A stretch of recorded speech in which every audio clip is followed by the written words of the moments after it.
السلام علیکم ناظرین، فیصل وائز یوٹیوب چینل پر خوش آمدید۔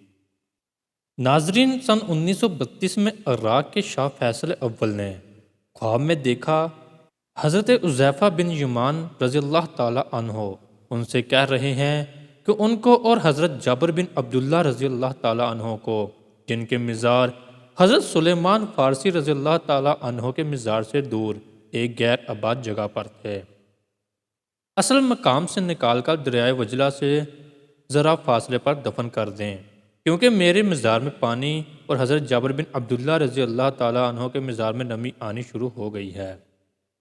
ناظرین، شاہ فیصل اول یہ خواب بھول گئے، لیکن دوسری شب پھر یہی خواب دیکھا، لیکن پھر بھول گئے۔ تیسری شب یہی خواب عراق کے مفتی اعظم نے دیکھا۔ حضرت حذیفہ بن یمان رضی اللہ تعالیٰ عنہ نے خواب میں ان کو یہ بھی بتایا کہ گزشتہ 2 راتوں سے وہ بادشاہ سے برابر کہہ رہے ہیں، لیکن وہ مصروفیت کے باعث بھول جاتے ہیں۔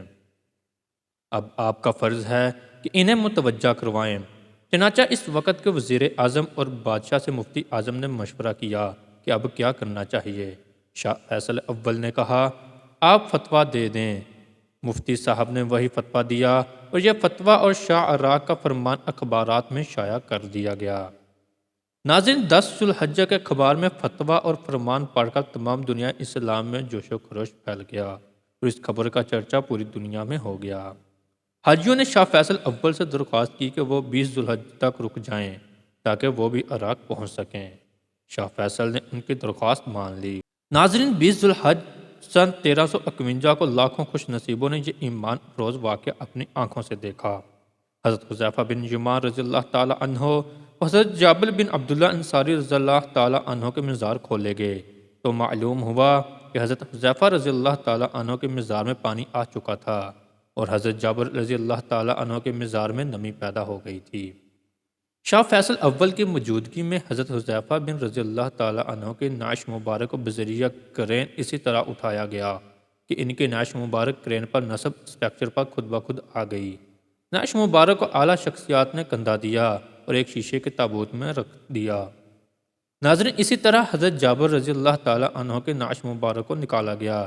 نعشوں کو دیکھ کر لگتا تھا کہ یہ اصحاب رسول صلی اللہ علیہ وآلہ وسلم چند گھنٹے قبل رحلت فرمائے ہوئے ہیں، جبکہ 1300 سال سے زیادہ کا عرصہ ہو چکا تھا۔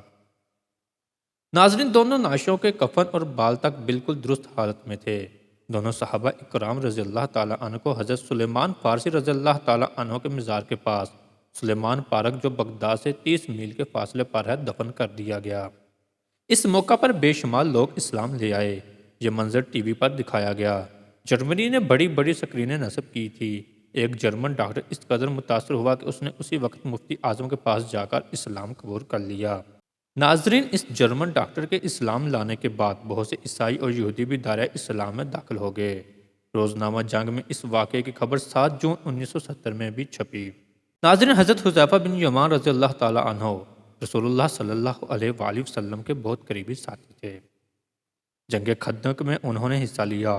رسول اللہ صلی اللہ علیہ وآلہ وسلم نے حضرت حذیفہ بن یمان رضی اللہ تعالی عنہ کے ذمہ یہ کام سونپا کہ مدینہ میں یہود اور منافق جو صحابہ اکرام رضی اللہ تعالی عنہ کو نقصان پہنچانے کی مسلسل سازشوں میں مصروف ہوتے ہیں، ان کی حرکات پر نظر رکھیں تاکہ اسلام و اہل اسلام کے خلاف سازشوں کو ناکام بنایا جا سکے۔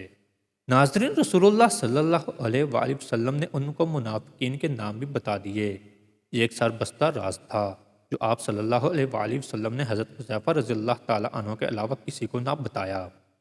اس دن سے حضرت حذیفہ رضی اللہ تعالی عنہ کو رازدان رسول صلی اللہ علیہ وآلہ وسلم ہونے کا عظیم الشرف حاصل ہوا۔ حضرت عمر رضی اللہ تعالی عنہ نے ان کو مدین کا گورنر مقرر کیا۔ مدین بغداد کے قریب عراق میں ہے۔ یہ حضرت علی رضی اللہ تعالی عنہ جب خلیفہ مقرر ہوئے تب بھی وہ مدین کے گورنر تھے۔ وہ 36 ہجری میں جنگ جمل سے پہلے فوت ہوئے اور مدین میں دفن ہوئے۔ ناظرین، حضرت جابر بن عبداللہ انصاری رضی اللہ تعالی عنہ، انہوں نے 18 جنگوں میں حصہ لیا۔ وہ سب سے آخری صحابی رسول صلی اللہ علیہ وآلہ وسلم تھے۔ حضرت حسین رضی اللہ تعالی عنہ کی شہادت کی خبر سن کر وہ کربلا پہنچے اور شہداء کو وہاں دفن کیا۔ وہ پہلے شخص تھے جو کربلا پہنچے۔ حجاج بن یوسف نے ان کو بہت اذیت دی اور ظلم کی انتہا کر دی۔ وہ 94 سال کی عمر میں 78 ہجری میں وفات پا گئے۔ وہ مدین میں دفن ہوئے۔ ناظرین ہماری آج کی ویڈیو آپ کو کیسی لگی لائک اور کمنٹ کر کے ضرور بتائیے گا۔ ملتے ہیں اپنی اگلی نئی ویڈیو میں، تب تک اپنا بہت سارا خیال رکھیے گا۔ اللہ حافظ۔